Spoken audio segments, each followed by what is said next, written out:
State Champs Live is presented by Lawrence Technological University, where Blue Devils dare. The Michigan High School Athletic Association, promoting the value and values of educational athletics. Hungry Howie's, famous for flavor. And the Detroit Medical Center. Do you have a sports injury or are just looking to take your game to the next level? Go where the pros go. Visit dmc.org/gamechangers. Hi, everyone, and welcome to the second episode of State Champs Live, presented by Lawrence Tech. In case you haven't heard, we will be live every Monday through Friday at 2 p.m. This is your home with everything relative to Michigan high school sports. My name is Lauren Plant. Now, originally, we had the MHSAA Executive Director, Mark Ewell, scheduled to be with us. We, unfortunately, following the governor's address, which basically laid out that she is closing all the schools for the remainder of the school year, he had to postpone until tomorrow, but we will have Mark Ewell on the show tomorrow. State Champs Digital Managing Editor Matt Mowery joins us today. Now, Matt, thank you. And I know you have been following all of the developments very closely. Did this decision surprise you today? Not at all. I think this is kind of what we've been expecting for the last week or so. We just weren't sure when it was going to come and how extensive it was going to be, whether or not she was going to extend the stay-at-home order or the closure of schools for a month or two, or if she was going to extend it all the way to the end of the school year.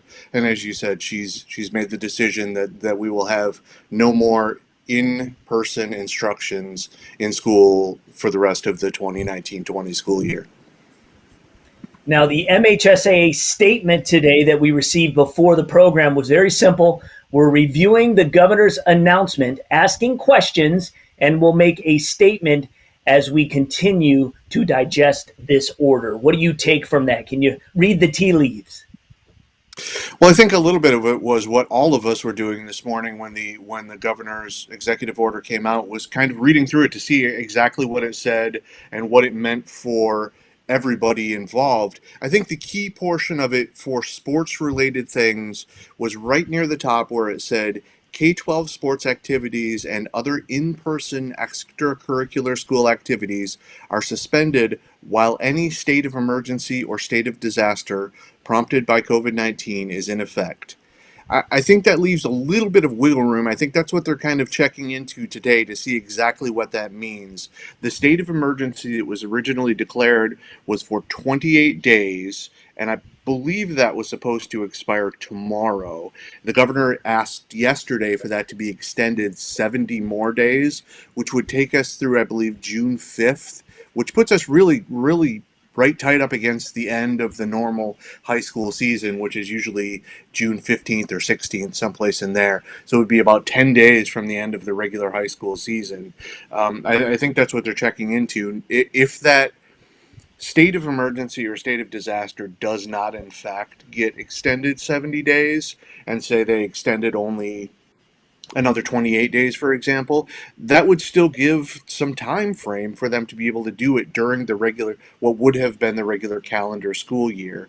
I think that's kind of what they're checking into, what the possibilities are. As we know, they spent kind of the last week putting contingency plans together for what would be possible, based on what they thought the governor might say today.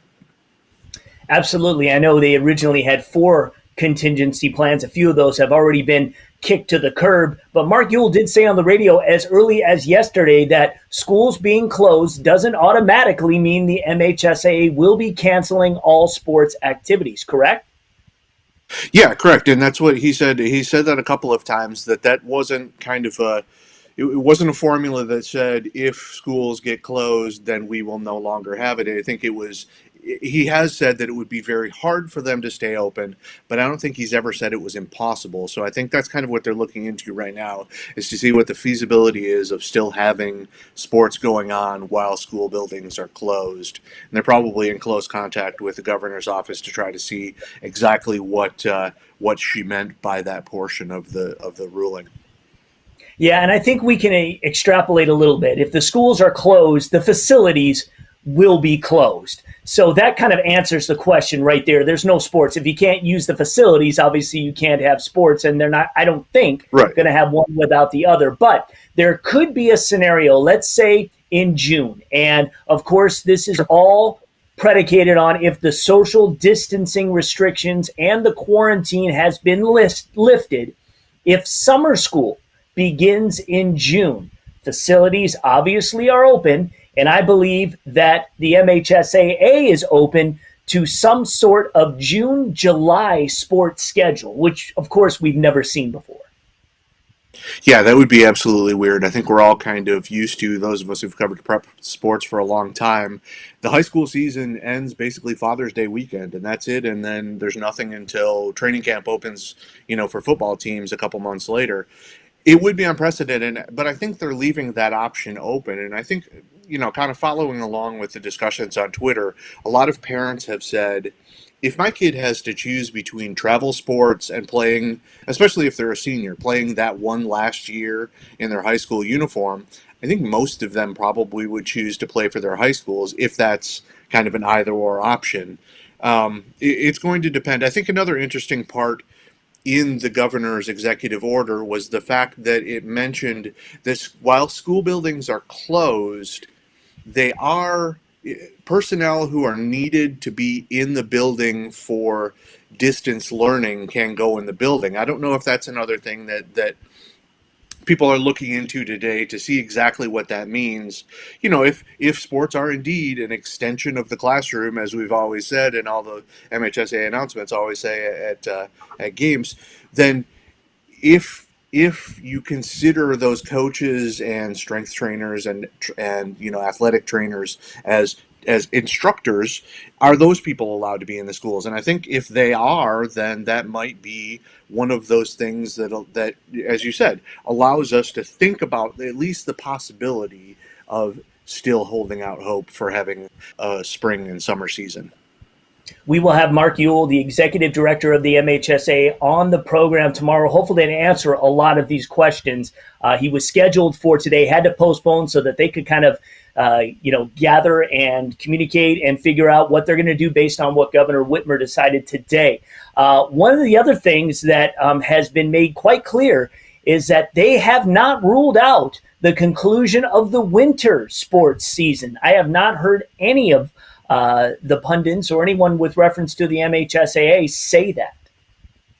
No, and that's something that in a lot of the statements that Mark has made, and he may again make it tomorrow when he talks with us here, that they're considering that kind of a package. Now, he did mention yesterday in the interview he had on the radio that spring sports have had no season yet so far. So if there's a precedence, placed on if you have to do one or the other, I think they would probably opt for spring. But yeah, at this point, at no point have they eliminated the possibility of us actually finishing up those. Now, with each successive week that passes by, and with each successive extension of stay-at-home orders and so forth, that becomes more and more remote. And I think the likelihood of us having a conclusion of a winter season, and I think a lot of winter athletes have kind of accepted this over the last couple of weeks, is that those likelihoods are pretty slim at this point. Still exist, but they're pretty slim.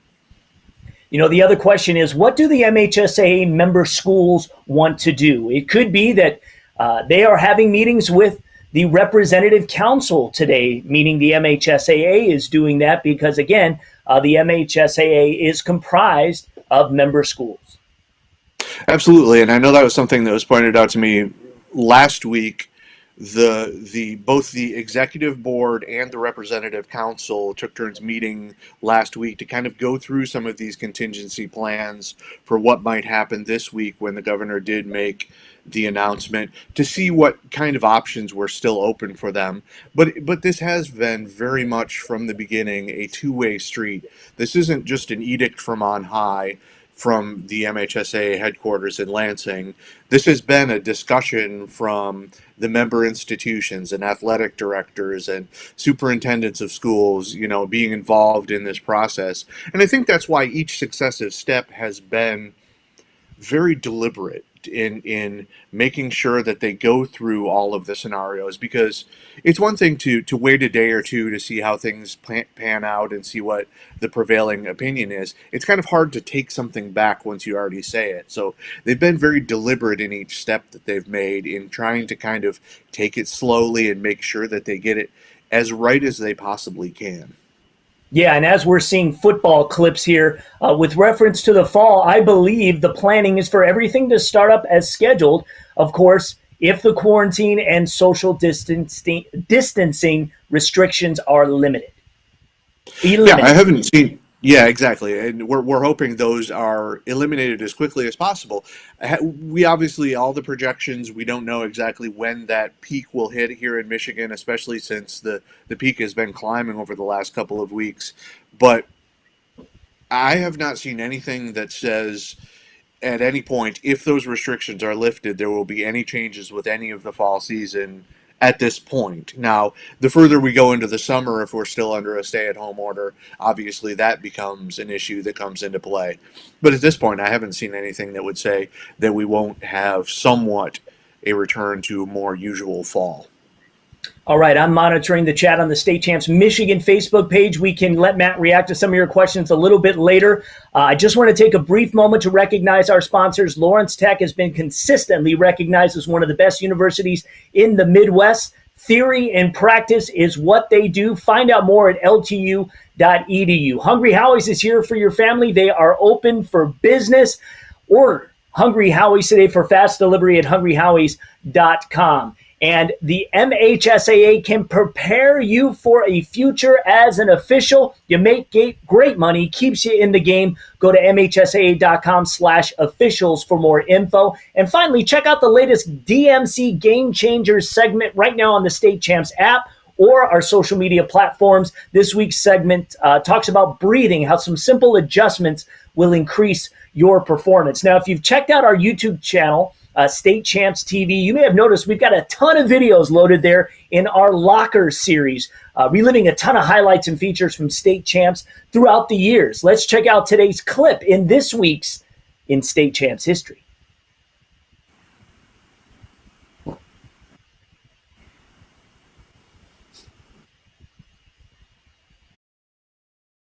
Detroit Rogers faithful hoping for a three-peat in Class D, a rematch of last year's semifinal with the Rangers in gold and Belair. And little did we know this would be a knockdown, mad scramble fight to the finish. We pick it up in the second quarter, and Rogers was beginning to turn it on. The hot hand from beyond the arc was senior Brian Waters. Game not a half old, and that was his fourth trade. Let's call on these guys, man. All about that today. Nope. We jump to the fourth, and man, we had a ball game. The Eagles feature the McCleary brothers in the middle. This is Brandon to Mike. That gave Belair a 55-54 lead. The brothers combined for 43 points. And it looked like the Rangers were done. Down 3, time winding down.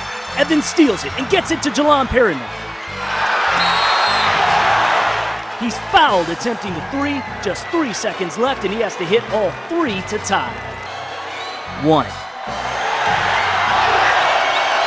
2,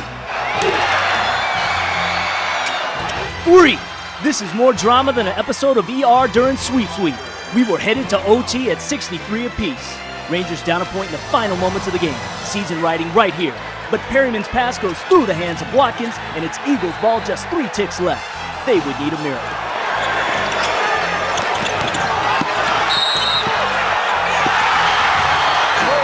You got to be kidding me! Eric Evans, impossible! Rangers win it, 71-68, Class D champs again. Rangers of Detroit Rogers High School, the 2005. All right, so there you go. Actually, a very kind of toned down Lauren Plant there on the highlight call there. I usually get a little more excited, but that was kind of early in my run there back in 2005. That was an unbelievable finish, and was really something that was very cool. And if social media were alive back then, it would have really exploded for sure. I have Matt Mowery here. We want to finish this up. We don't want these shows to be very long. I do want to tell you, we haven't had a whole lot of comments on the chat. I'm sure a lot of you are waiting for Mark Ewell and want to ask those questions tomorrow.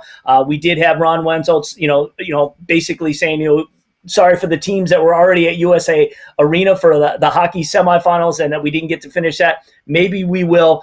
Before we go, let's take a real quick look at today's MHSAA clip of the day. Time now for the MHSAA clip of the day.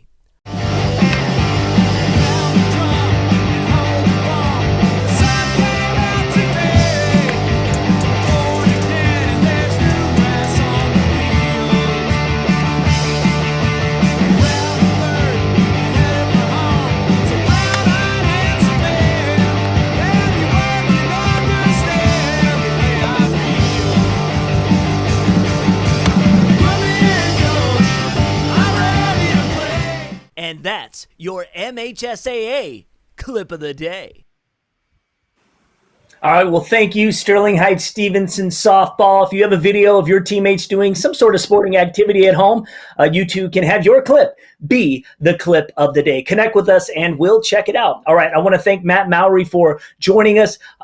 Just real quick before we go, what's happening at statechampsnetwork.com? Just real quickly, as far as articles that you and Scott may be working on and blogs. Well, Scott had his top 25 state champion, boys basketball state champions over the last 25 years of the state champs era. And yesterday I posted a story on the top girls basketball conferences across the state, did kind of a deep dive into the numbers to see what NPR said about which conferences were the toughest. Okay, great. You can check it out at statechampsnetwork.com. We definitely have to do an entire show on Scott's picks for the top 25 teams of the state champs eras as far as the basketball state champions. Anyway, just want to quickly say, if you're a fan of high school robotics, we have new fresh content going up daily. You can check it by downloading our free State Champs app or on any of our socials. Just look for RoboZone. We are also streaming League of Legends matches and other games at our State Champs Esports Twitch channel. So go look for that. The executive director of the MHSAA, Mark Ewell, will join us tomorrow for his perspective on a plan, hopefully moving forward. Please join us tomorrow at 2 p.m. That is the end of the show. Stay healthy, and we'll see you next time on State Champs Live. State Champs Live is presented by Lawrence Technological University, where Blue Devils dare. The Michigan High School Athletic Association, promoting the value and values of educational athletics. Hungry Howie's, famous for flavor. And the Detroit Medical Center. Do you have a sports injury or are just looking to take your game to the next level? Go where the pros go.